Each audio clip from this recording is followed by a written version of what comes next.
July 14th, 1789, the storming of the Bastille.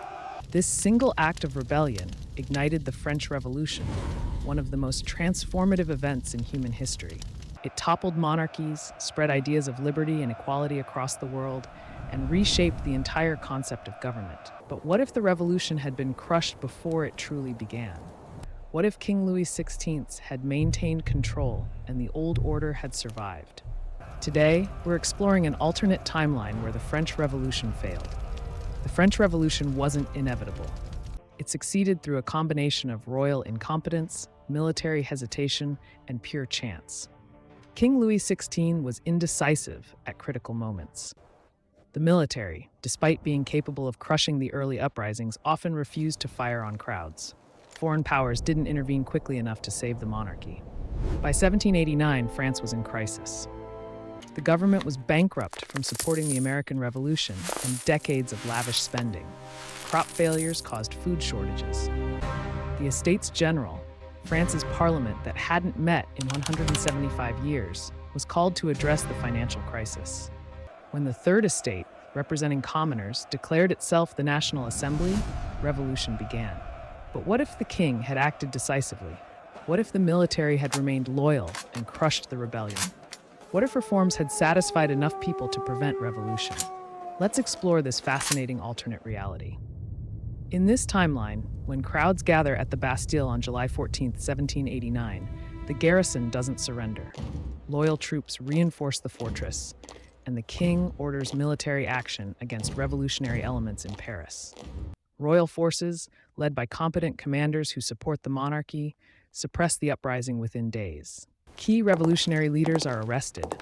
Robespierre, Danton, and Marat either flee France or face execution for treason. The National Assembly is dissolved, and the king reasserts absolute authority. By August 1789, the revolution is over before it truly began. However, Louis XVI recognizes that simply crushing the revolution isn't enough. The underlying problems, bankruptcy, inequality, and demands for representation, still exist. So he implements limited reforms from above, creating a controlled transformation rather than revolutionary upheaval. He establishes a consultative assembly with some elected representatives, but ultimate power remains with the crown. Tax reforms reduce noble privileges somewhat, easing the burden on commoners. Administrative reforms modernize the government. It's not democracy, but it's not the rigid absolutism of before either. This is authoritarian reform, the king maintaining power while adapting enough to survive. Think of it as similar to how some modern authoritarian regimes modernize their economies while keeping political control. The monarchy survives by being just flexible enough. The implications for Europe are enormous. In our timeline, revolutionary and Napoleonic France spread radical ideas across the continent. Revolutionary armies defeated monarchist coalitions and exported republican ideals. Napoleon's conquests restructured European politics and spread the Napoleonic Code. Without the French Revolution, none of this happens. Monarchy remains the unquestioned norm. The divine right of kings isn't challenged by successful revolution. Nobles keep their privileges. The ideas of liberty, equality, and fraternity remain philosophical concepts rather than political realities. The Napoleonic Wars never occur. Napoleon Bonaparte, a Corsican artillery officer, never rises to power because there's no revolution creating opportunities for talented commoners. He likely remains a minor military officer or leaves French service for opportunities elsewhere. This means no French conquest of Europe, no dissolution of the Holy Roman Empire, no unification pressures in Germany and Italy. The map of Europe in 1815 looks remarkably similar to 1789. Before we explore how this affects the modern world, the 1800s unfold completely differently.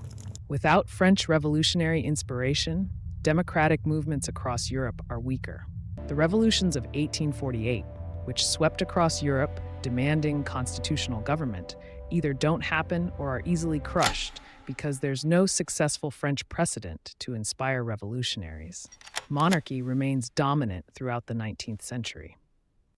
Britain keeps its constitutional monarchy but is more conservative without continental revolutionary pressures. The monarchies of Prussia, Austria, Hungary, and Russia feel no need for significant reforms. The United States develops differently. In our timeline, the French Revolution created ideological kinship between France and America, both revolutionary republics. In this timeline, America stands alone as the world's only major republic, more isolated ideologically. American democracy isn't validated by European examples, making it seem more exceptional, but also more vulnerable to criticism as an experiment. Latin American independence movements happen, but perhaps later and more conservatively. Simon Bolivar and others drew inspiration from revolutionary France. Without that example, independence movements might aim for constitutional monarchies rather than republics. Brazil's path, independence while remaining a monarchy, might become the model for Spanish America. The Industrial Revolution still happens. Technological change doesn't require political revolution. But without revolutionary ideals of equality and workers' rights, labor movements are weaker. Unions organize but face stronger resistance from aristocratic governments allied with industrialists. This means the working conditions that horrified observers in our timeline's 19th century persist longer. Child labor, dangerous factories, and exploitation continue with fewer reforms. Socialist and communist movements emerge, but struggle against entrenched monarchical power. Ironically, the lack of French revolutionary upheaval might make more violent revolutions likely in the long run. In our timeline, gradual democratic reforms following the French example often prevented total revolution. In this timeline, rigid monarchies refusing meaningful change create enormous pressure for violent overthrow. By the late 1800s, revolutionary movements are building across Europe. Without the safety valve of gradual reform, tensions escalate. Russia, Germany, and Austria-Hungary face growing unrest. When revolutions finally come in this timeline, perhaps in the early 1900s, they might be more violent and radical because decades of frustration have accumulated. World War I might still occur, triggered by different causes but rooted in the same great power rivalries. However, the war's aftermath would be different. Without a tradition of republican revolution, defeated monarchies might survive or be replaced by different monarchies rather than democracies. Fast forward to 2025 in this alternate timeline. What does the world look like? It's difficult to imagine, but several possibilities emerge. Perhaps constitutional monarchies dominate the democratic world. Countries that are republics in our timeline might be kingdoms here, with elected parliaments but hereditary monarchs as heads of state. Britain's model, a largely ceremonial monarchy with real power in parliament, becomes the standard democratic form. Or perhaps the lack of early democratic success makes the world more authoritarian overall.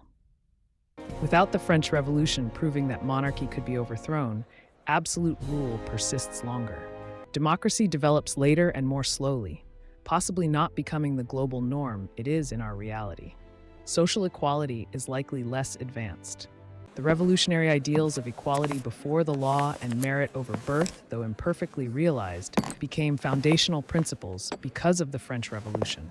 Without that catalyst, aristocratic privilege might persist in modified forms even in modernized states. Women's rights and civil rights movements face higher barriers. Revolutionary France, despite its many failings, introduced radical ideas about universal human rights. Without that foundation, movements for equality start from weaker philosophical and legal positions. Technology is probably similar. Scientific progress doesn't require political revolution. But technological benefits might be distributed less equally in societies where aristocratic hierarchies persist more strongly. The global spread of democratic ideals happens more slowly. In our timeline, the French Revolution inspired democratic movements worldwide for 2 centuries. In this alternate timeline, democracy spreads more gradually and pragmatically, without revolutionary fervor.